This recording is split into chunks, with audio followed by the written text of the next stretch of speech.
This episode is made possible by Badlands Pets. As you all know, Mojo, my precious baby, is the reason why I found love in the first place. He made me feel love again. So I would do anything to ensure his health and longevity. And actress Katherine Heigl and I have that in common. She's helped save over 16,000 dogs through her foundation. And after doing a ton of research, she feels there's one place we can look to improve any dog's health, and that's their food. So fortunately, she found that just by adding a few special superfoods to her dog's food, she saw huge transformations in their health. So she's made a 20-minute video explaining step-by-step how anyone can do the same thing to see incredible changes in their dog's health. I've definitely re-looked at what I'm feeding Mojo and making sure that, hey, he only has one life to live, and I want to make sure it's the best damn life. So if you want to keep your dog healthy and happy, go to badlandsfood.com/dateable and watch Catherine's video right now.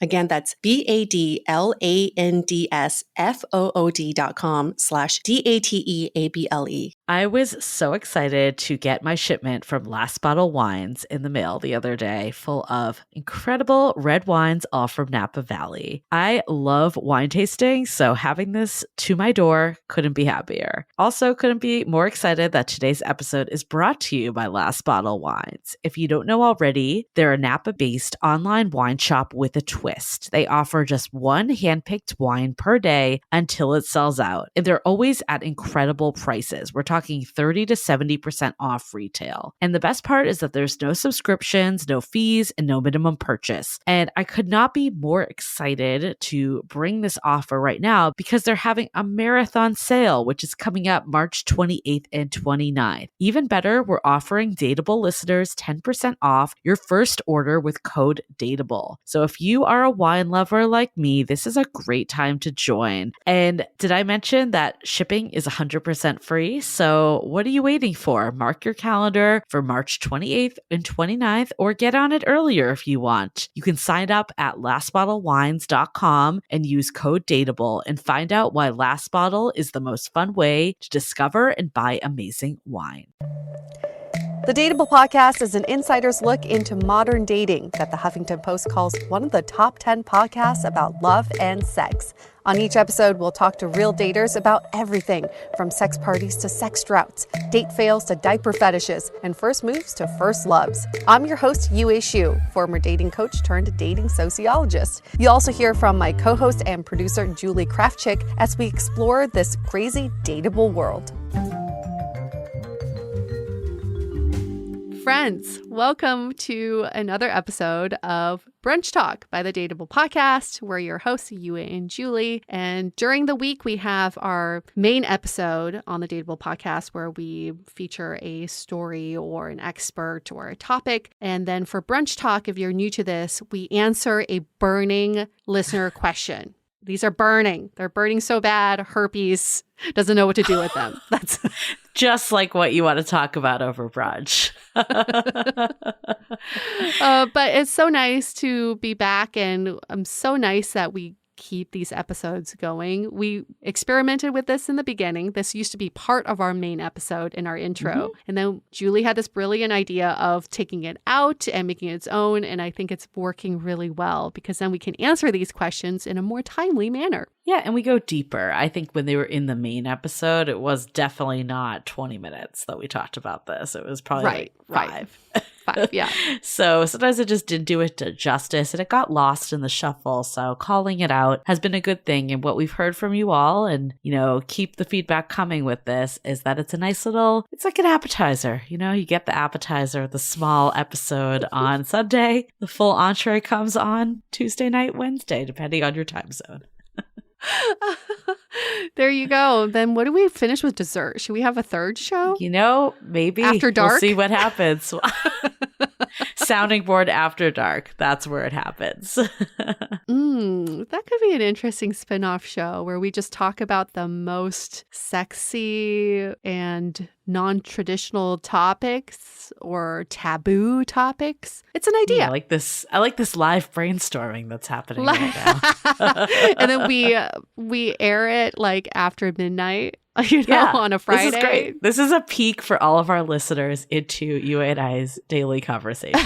Like, what if we did this? What about this? It's a good call out for anybody who's who's curious and been following our journey, is that we love creating content. That is our thing. And we want to keep creating content. So the podcast definitely is a piece of that. And we want to just do more. So, we can open this up to other people who want to brainstorm with us. If you have other ideas for content that we could be creating, you can always email us hello@dateablepodcast.com, or you have a burning question, just email us there as well. Yeah. And there may be a few things in the pipeline that we cannot disclose yet. Maybe. So cryptic. A few things up our sleeves. We'll just say that. So cryptic. I hate it when we have a secret and we can't tell people. I hate that. I know. Okay. Well, brunch is for secrets. You and I will go to our own brunch, but you can share your secrets at your brunch. And this question today I think has definitely been at our brunch before. We have spent hours talking about this topic. Almost every brunch. Yes, almost every brunch. You and I, and also brunches with other people. This is the burning question of modern dating. And the question is, who should pay for the first date? Yes. And for more context, the submission we got, I recently went on a great first date with a guy. We had a really fantastic time together. He found a new restaurant in town, and both the drinks and conversation was flowing. But then when the bill came, he didn't offer to pay. And when I suggested splitting, he graciously took me up on it. Now I'm feeling turned off. Should I be feeling this way? Did I write this question? Yes. Was that me from 10 years ago? From 10 years ago. No. Signed UA Shu. Yeah.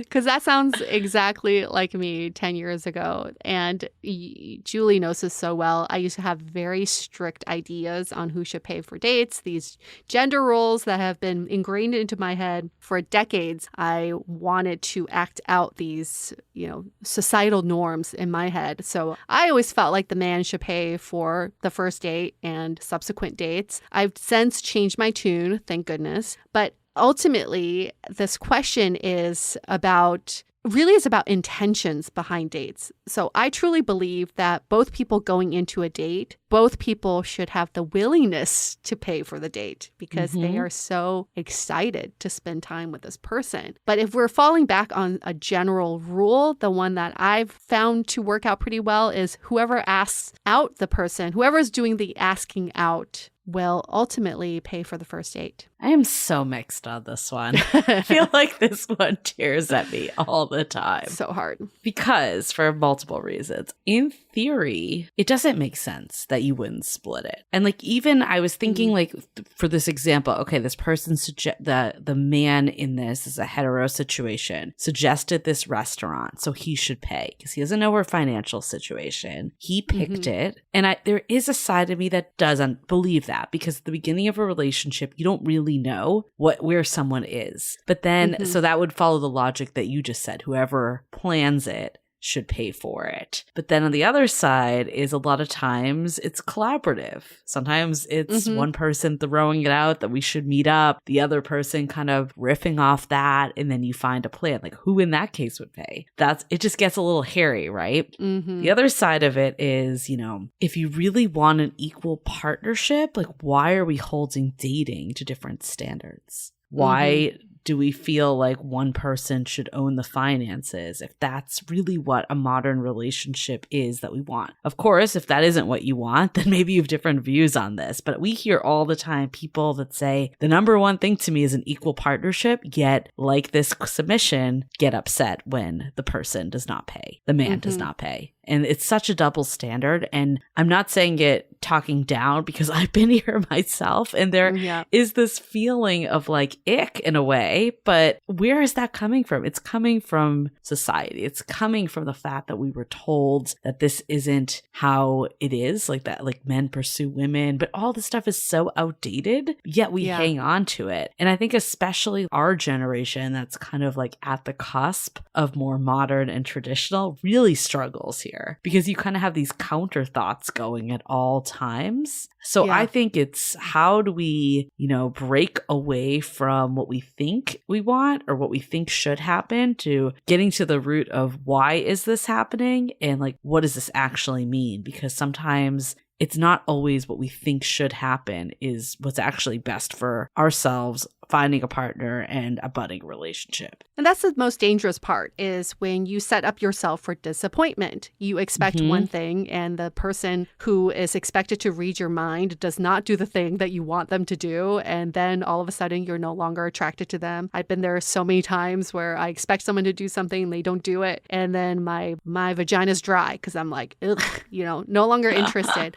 I personally feel like this is how do you view first dates? What if we viewed first dates as mini celebrations? Like a person's birthday or like an event that you want to celebrate. It is sort of a celebration because you're celebrating the fact that you're meeting a person that you have really jived with or would like to spend more time with them. So if we're seeing it as a more of a celebration, I think there is something really cool about whoever's initiating this to say, I want to take you out for this thing. This meal, this coffee, this drink. That shows to me as the receiving end that you are the one that's taking control of this and you are the one paying, in some respect. I would do this with friends too. If it's your birthday, let me take you out for your birthday. That's very clear that I'm paying for it. It does make sense to make this clear at the beginning of the date. So there's no, when the bill comes, I don't know, should I not? Just make it clear. If you're the one initiating, just make it clear to the other person that you are the one taking them out for that date. But when the bill does come, goes back to my first point, both people should have the intention of paying. So it's not the fake purse reach that I've done in the past.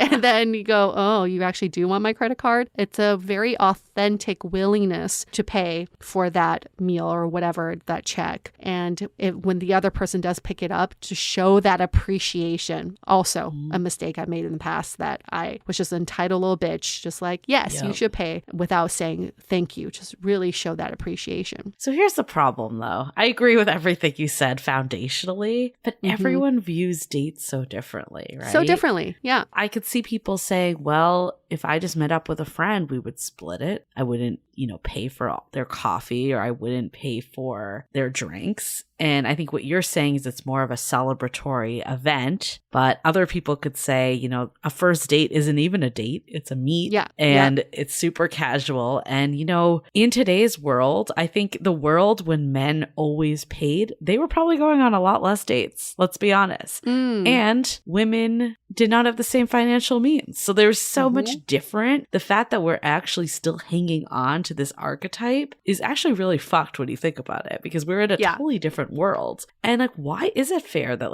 if you're thinking this is just a first meet and like men have, I don't know, 10 of these lined up in the next month, like should they have to pay for every last one? Like that's kind of messed up when you think about it. We could make the argument that that's how you date is, not doing that and building each one to be more of an event. But let's be honest, like people all date differently and it's so hard to know on date one how this person operates and what else is going on for them. You don't know their financial situation. You don't know their dating style. You don't know how modern or traditional they are. I mean, sometimes we've heard from men too. It's like, I don't want to offer because that's actually insulting to modern women that are equals. It's just so hard to know. And I think what I gather from all of this is that we can't, like if everything else on the date was wonderful, like don't let this be the thing. Yeah.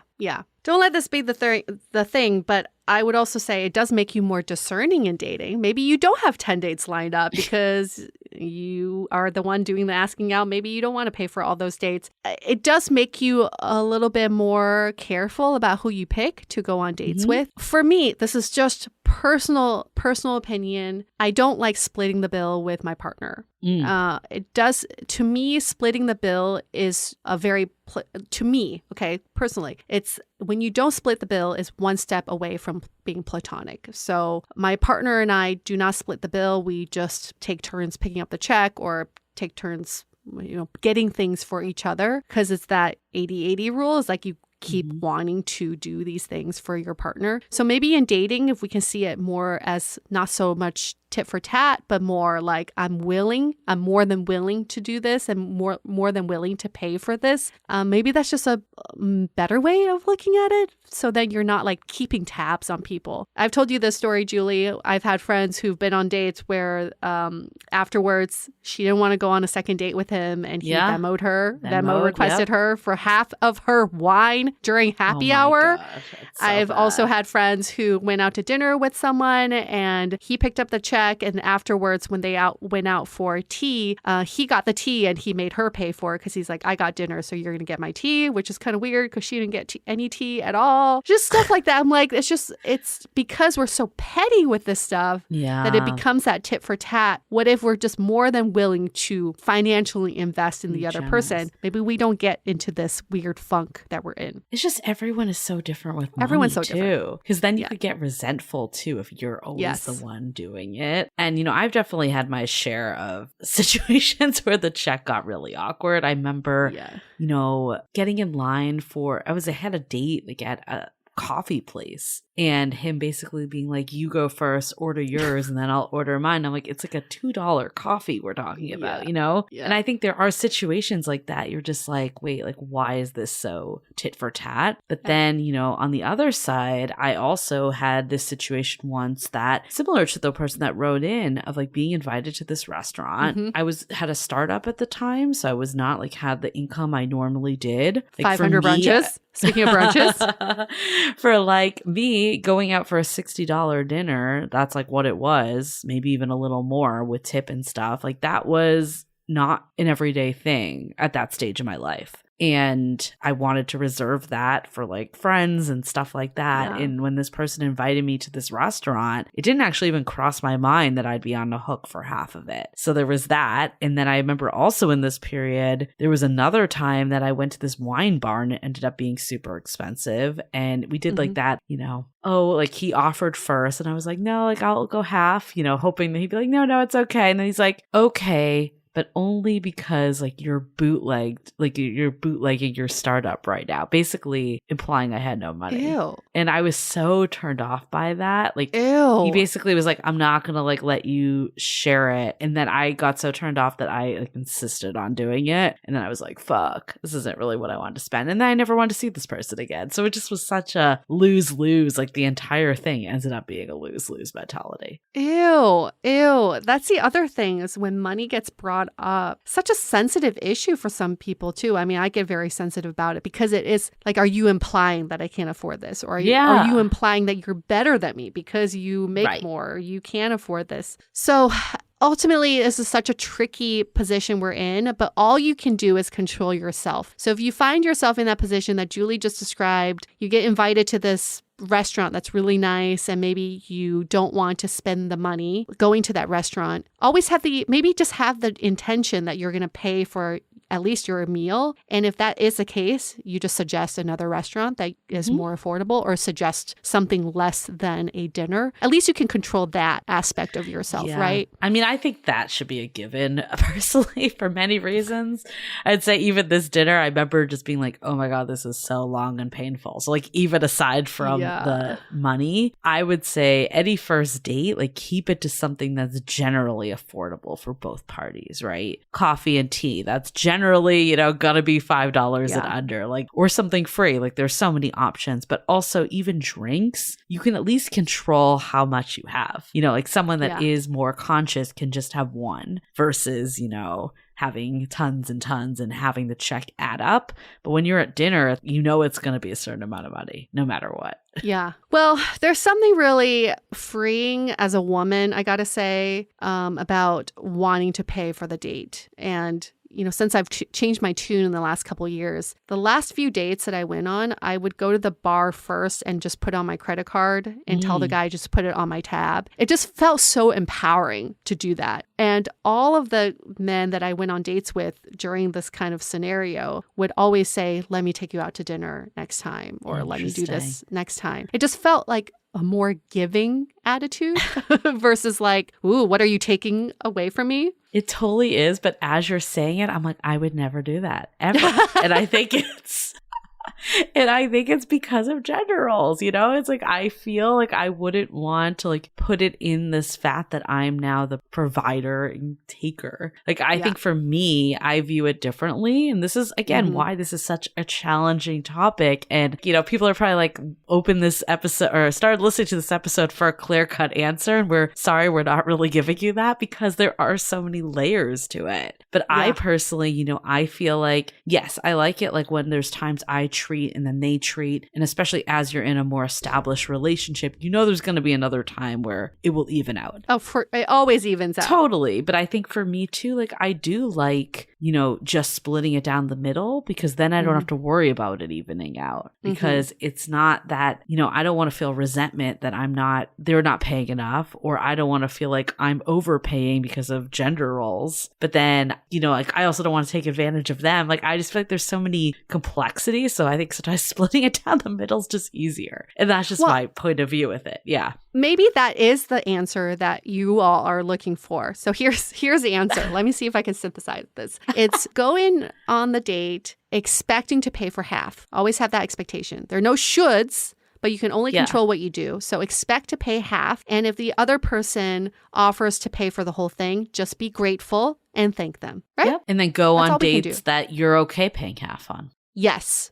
So if you go in the expectation you're paying half, that will dictate what kind of dates you go on and the dates you accept. So I think that is the most clear-cut way to do this. Whether you did the asking out or they did the asking out, just expect to pay at least for half. Yep. I mean, this is definitely, I'd say, more geared to women because we are the ones that hold this expectation, the hetero side of women. It's so fascinating because I remember we had this episode, I don't know if you remember, we did it a long time ago. Aaron, he was like one of our first gay men that we talked to. And I remember you asking him about the paying, and he's just like, this is so not an issue at all in gay dating, like whatsoever. He's just like, why are you guys so obsessed with this? Like, this is not so even true. And it makes sense, right? Because the dynamic is different. But I think for, we also have all these unraveling of the things we've been taught for years past, like we were talking about. I think for hetero men, we hear this a lot of, I feel like they may be like women expect it, or I don't want to overstep if she's a feminist. Maybe it's just bringing those conversations up earlier on in the date. Like it doesn't need to be like, do you want me to pay for this? But it could just be like, what are your views on,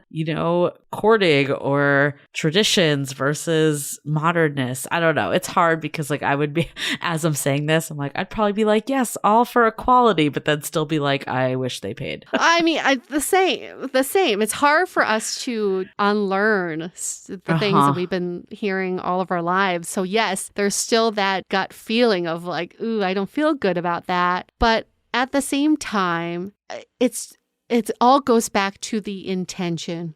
So if your intentions are aligned with the person you're with, then you can get over these humps. And I think there's something nice if, I don't know, I've never been on a date like this, but something nice if a guy said, I would like to pay for this. Are you okay with that? Right? I was just going to say that as we're talking about it. I think for hetero men, this episode hopefully makes you aware of all the thought processes that go on for women. So complicated. Read too many bad books, bad Cosmo articles, like all of this stuff has been ingrained in us from a long time ago. I was talking to one of our listeners recently and was talking about like how the woman was never making plans, so he ultimately decided to end it. And I was like, you have to remember we've been ingrained to like not to like pull back, and it may not be a reflection whatsoever on you. It just might be that this is what she thinks she should be doing in dating. So understanding where we've been is really important. It's kind of like all history, right? It's like you need to understand where it all originated, where all this came from. And that doesn't mean that that's really what they ultimately want in a partnership, but there are these,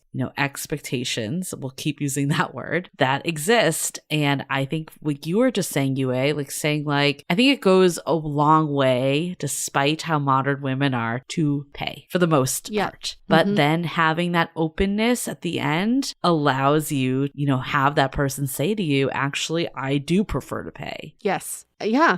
And then are you okay with that? Just get consent, around that. That's better than, I think the "are you okay with that" is better than like, should we, like the fake, like all of that's so performative. Like the fake purse shit. grab and, all this stuff. Ugh, so bad. I hate it. Because when you're in a relationship, none of that stuff matters. So why are we performing on a first date if you're trying to suss this person out for a long-term relationship? These are all bullshit things that we do. So just be open and honest and intentional about what you're doing. Now, for anybody who's going on a lot of first dates, here's my little tip, because I just remember this. If you're the one doing the asking out, try to go to like a place where you know the server or bartender or owner, because they can give you some really great feedback about the people you're going on dates with. And sure, you can have a running tab there. It's fine. You pay for the date, but you get valuable advice and feedback. I used to go to this bar all the time for my first dates. And oh my gosh, Julie, the feedback I would get on the men I was seeing, it was astounding. I would go to the bathroom and I'd come back and the bartender I would know, she'd be like, this is a no. So then I send him home and be like, okay, great. Thanks for the day. It was fun. And then I ask why. And she's like, he ordered 2 shots when you were in the bathroom. And then he said, never mind, just one. And he took 1 shot before you got back from the bathroom. Oh my God. Because he didn't want to pay for your shot. So bad. So bad. That's so bad. Who cares about who pays? Just get all the dirt, get info. I think we're also like touching on something else is like, what does dating mean to you? Like you were saying earlier, is it a celebration? Is it just a meet? Based on what it means to you, that's how you can set up your first dates. Like if it's purely a meet, don't go somewhere super elaborate. Like go somewhere that, is easy. And you can even say to someone, hey, like, craziness about our dating, I kind of treat the first date as a meet. And if we're down with it, I'd love to take you on like a great first date, the next one. So then they don't feel like you're cheap or whatever, but you also might not have to go and pay for 10 different people. Like if that's not how you're viewing dating. Yeah,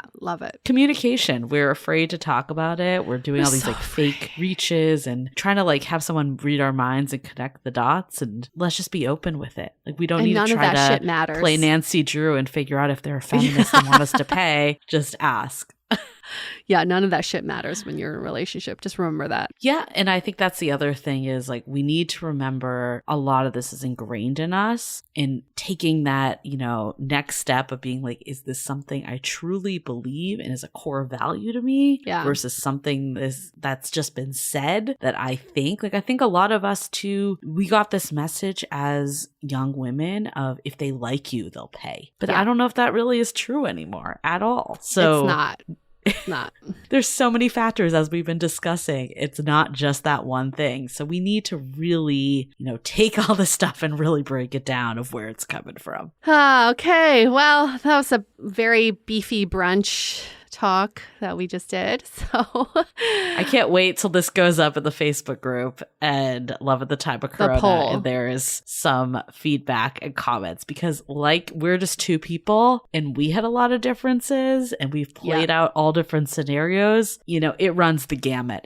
A lot of it, what people Everyone has a very strong opinion about this. So let's hear it all. I think ultimately though, it's a factor of finding someone compatible for you too. You know, like if you truly are a feminist and don't want someone to pay for you, and the guy is more traditional and can't imagine a world where he isn't paying on the first date, there's probably some disconnect there. Oh yeah. All right. Thank you for that question. It's a very, very good question. Keep the questions coming. Again, you can email us hello@dateablepodcast.com or DM us on Instagram @dateablepodcast. We love these questions. We can't say that enough. So keep them coming and we'll keep answering them. And they go out on Sundays, and you can get a snippet of it on our Instagram and TikTok once they go out too. Right. Anything else, Julie? Nope. Enjoy your brunch. We'll see you next week. Bye. The Dateable Podcast is part of the Frolic Podcast Network. Find more podcasts you'll love at frolic.media/podcasts. Want to continue the conversation? First, follow us on Instagram, Facebook, and Twitter with the handle @DateablePodcast. Tag us in any post with the hashtag StayDateable, and trust us, we look at all of those posts. Then head over to our website, dateablepodcast.com. There you'll find all the episodes as well as articles, videos, and our coaching service with vetted industry experts. You can also find our premium Why series, where we dissect, analyze, and offer solutions to some of the most common dating conundrums. We're also downloadable for free on Spotify, Apple Podcasts, Google Play, Overcast, Stitcher Radio, and other podcast platforms. Your feedback is valuable to us, so don't forget to leave us a review.